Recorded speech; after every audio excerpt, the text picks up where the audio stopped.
Shalom. Salam damai sejahtera buat semua kita, saya dan saudara.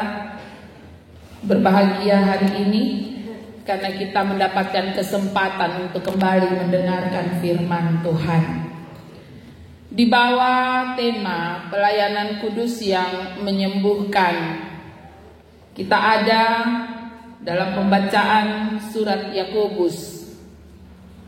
Yakobus menuliskan surat yang kita baca ini adalah bagian terakhir dari sejumlah nasihat yang ia tulis di dalam suratnya. Apa yang terbaca bagi kita merupakan bagian yang diambil oleh Yakobus mengingatkan jemaat Tuhan pembaca firman Tuhan ini akan perkataan Yesus.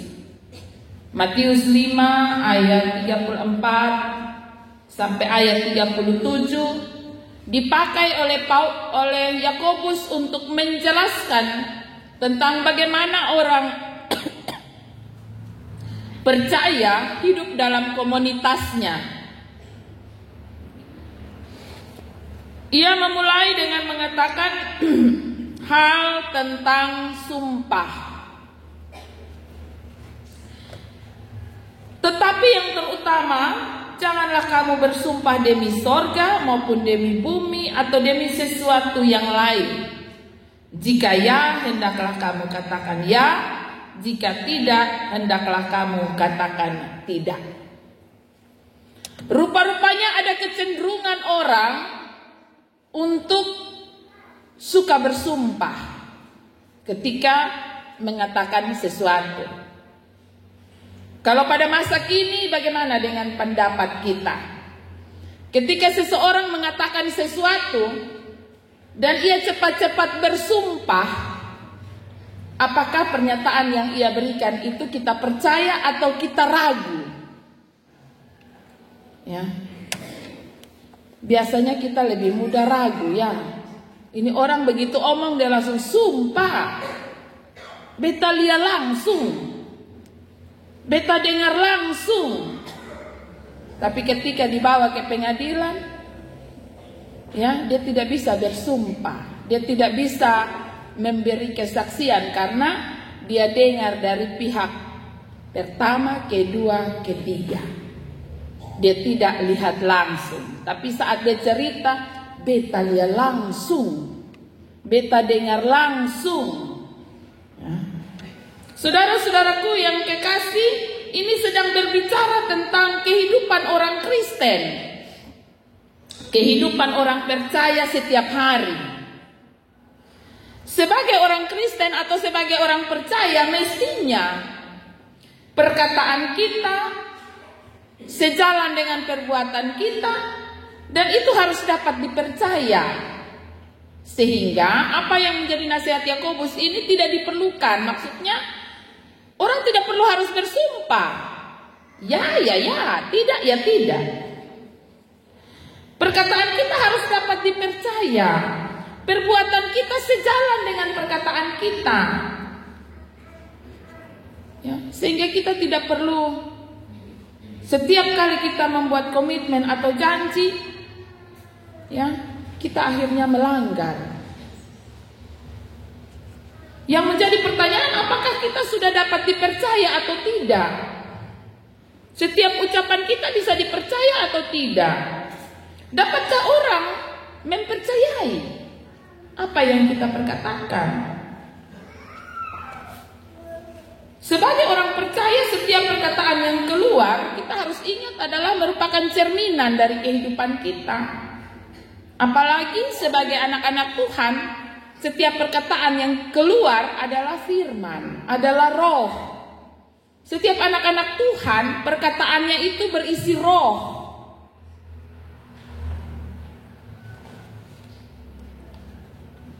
Lalu mengapa orang bacaan ini mengatakan bahwa ketika orang asal omong, maka orang itu akan jatuh dalam hukuman. Dalam bacaan ini dikatakan supaya kamu jangan kena hukuman. Artinya karena gampang mengucapkan sumpah, maka orang punya kecenderungan untuk mudah memperkatakan sesuatu tanpa beban. Ketika orang dengan mudah bersumpah, maka orang akan lebih gampang jatuh dalam pencobaan untuk berkata ya karena tidak dan berkata tidak karena ya. Karena itu setiap orang percaya, setiap katanya haruslah benar dan dapat dipercaya. Setiap orang percaya sama seperti kalimat Yakobus ini, bahwa segala yang diucapkan mestinya jujur dan dapat diandalkan. Karena ketika setiap kita selalu memperkatakan sesuatu dalam kebenaran dan kejujuran, maka sumpah menjadi sesuatu yang tidak diperlukan. Orang tidak membutuhkan lagi sumpah, karena segala yang diperkatakan adalah benar dan jujur, kecuali untuk kepentingan pembuktian di pengadilan. Saudara-saudaraku yang kekasih dalam kasih Tuhan kita Yesus Kristus, banyak persoalan yang timbul akibat dari sumpah. Saya kasih contoh. Ketika saya butuh sesuatu, saya datang di Maema pinjam dulu.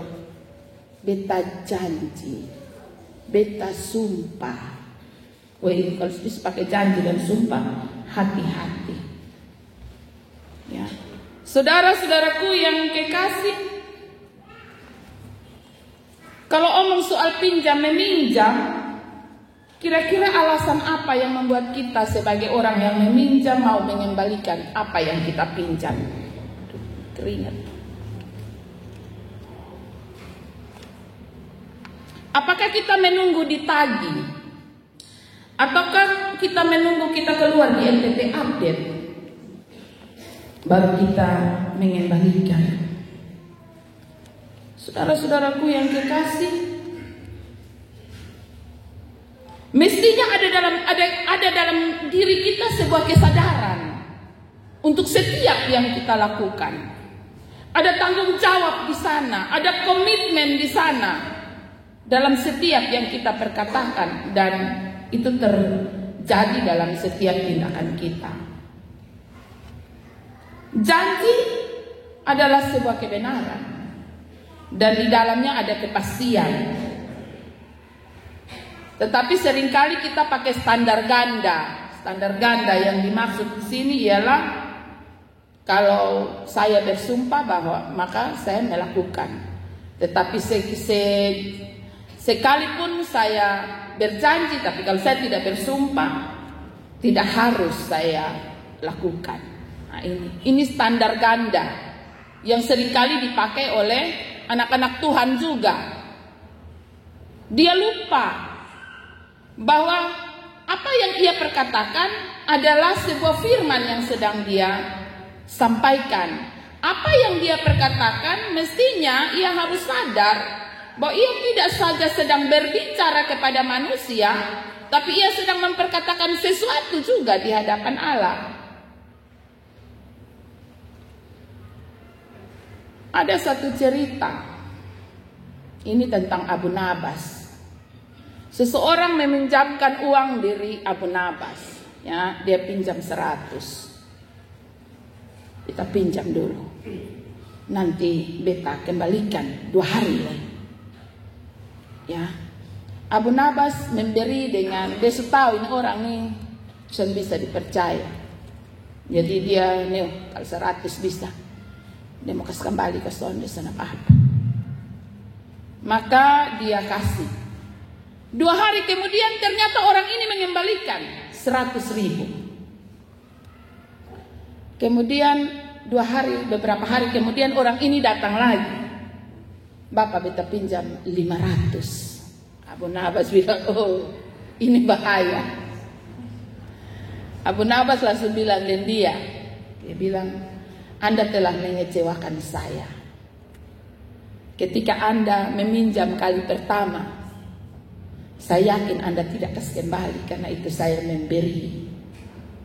Tapi ternyata Anda mengembalikan, saya sudah kecewa. Sekarang kamu mau pinjam lagi 500. Saya takut Kalau saya yakin Anda mengembalikan dan Anda tidak mengembalikan, saya juga sangat-sangat kecewa. Saudara-saudaraku yang kekasih, ini mau menunjukkan bahwa terkadang ada orang yang tidak bisa dipercaya. Terkadang ada anak-anak Tuhan yang kata-katanya tidak bisa dipegang. Dan ini persoalan. Ketika kita menjalani hari hidup kita di dalam sebuah komunitas bersama, dalam sebuah kehidupan bersama, dan ternyata kita tidak bisa dipercaya, maka ini memberi kesulitan tersendiri bagi hidup kita, bukan hari ini, tapi bahkan pada hari-hari di depan. Dan karena itu Yakobus memberi nasihat ini sebagai sesuatu yang penting. Dia bilang yang terutama. Dia mau bilang bahwa ini hal yang sangat penting, hal yang utama. Jagalah kejujuran, jagalah kebenaran, sehingga sumpah tidak diperlukan. Karena ketika kita bersumpah, kita sedang menyembunyikan sesuatu, niat yang lain dalam sumpah itu. Hal pinjam meminjam akan berbeda terjadi ketika dua orang yang berbeda. Ya. Ketika orang yang meminjam itu orang yang takut Tuhan, ya, maka dia akan memilih untuk melakukan sesuatu yang sudah ia perkatakan. Tapi bagi orang yang tidak takut Tuhan, dia tidak peduli. Lu mau minta di situ, kalau mau ribut di situ, beson pusing. Ya. Karena dia akan lebih memilih untuk melakukan hal-hal yang menguntungkan baginya. Nah, ini yang mesti dihindari oleh kehidupan anak-anak Tuhan. Firman ini mau mengajarkan kepada kita untuk menjadi orang yang konsisten. Orang yang kata dan perbuatan itu sejalan, seiring. Saudara-saudaraku yang kekasih, bacaan ini pun dilanjutkan dengan berbicara tentang bagaimana orang menanggapi apa yang terjadi di dalam hidupnya. Ketika ia ada dalam penderitaan, ketika ia ada dalam pergumulan, ketika ia ada dalam soal, apa yang harus dia buat? Yakobus bilang berdoa. Mengapa orang harus berdoa?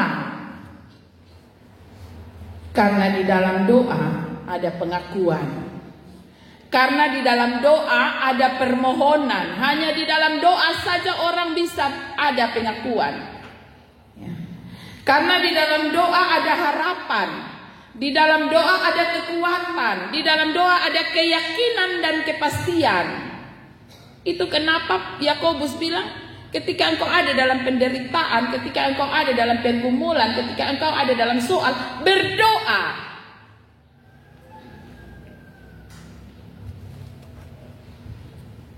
Karena doa yang lahir dari iman, ayat 15 dan 16. Doa yang lahir dari iman menyelamatkan. Ayat 16 bilang doa orang benar sangat besar kuasanya. Nah ini. Hal yang berikut dia katakan, kalau orang gembira, kalau orang mengalami sukacita, hendaklah ia menyanyi. Kenapa orang harus menyanyi? Karena itu adalah sebuah ungkapan, pujian. Pujian adalah sebuah ungkapan untuk mengagungkan kemuliaan Tuhan. Ketika orang memuji, ketika orang menaikkan pujian kepada Tuhan, ia sedang melakukan penyembahan kepada Tuhan. Karena itu pujian atau nyanyian mestilah merupakan sebuah ungkapan iman. Orang percaya. Ayat yang ke-14 dan 15. Bagaimana kalau orang itu sakit? Konteks bacaan ini mengatakan kepada kita bahwa ketika engkau berhadapan dengan orang sakit, sebaiknya dia panggil penatua untuk berdoa, kemudian mengoleskan minyak. Ini bacaan dan surat ini terjadi pada konteks masa itu, di mana pada waktu itu tidak ada rumah sakit. Ya, tidak ada rumah sakit. Dan para penatua, diaken, pengajar adalah orang-orang, para presbiter adalah orang-orang yang takut Tuhan. Orang-orang yang hidupnya ada dalam kebenaran dan kejujuran. Orang-orang yang menjadi alat perantara antara umat dan Tuhan. Orang-orang yang memiliki kuasa di dalam setiap perkataannya. Karena itu dia bilang, panggil para penatua itu kok datang berdoa. Karena mereka adalah orang-orang yang memiliki kuasa. Orang-orang yang hidup dalam kebenaran. Orang-orang yang hidup dalam roh takut Tuhan. Supaya mereka berdoa. Dan minyak menjadi media untuk memulihkan, untuk menyembuhkan.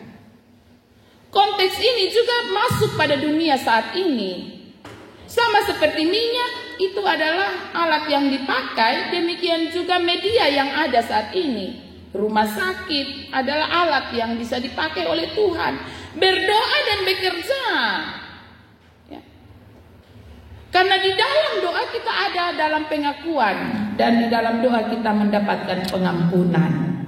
Saudara-saudaraku yang kekasih, sama seperti ayat 15 disampaikan di situ. Bahwa ketika kita berdoa, kita mengaku dosa kita diampuni, dan bukan saja dosa kita diampuni, tetapi pemulihan hadir dalam hidup kita. Saudara-saudaraku yang kekasih dalam kasih Tuhan kita Yesus Kristus, ayat 19 dan ayat 20, Yakobus menekankan akan pentingnya kesadaran orang akan hidupnya. Orang mesti sadar bahwa kehidupan kita ini bukan saja hidup untuk diri kita sendiri, tetapi kehidupan kita ini juga mestinya menjadi berkat bagi orang lain.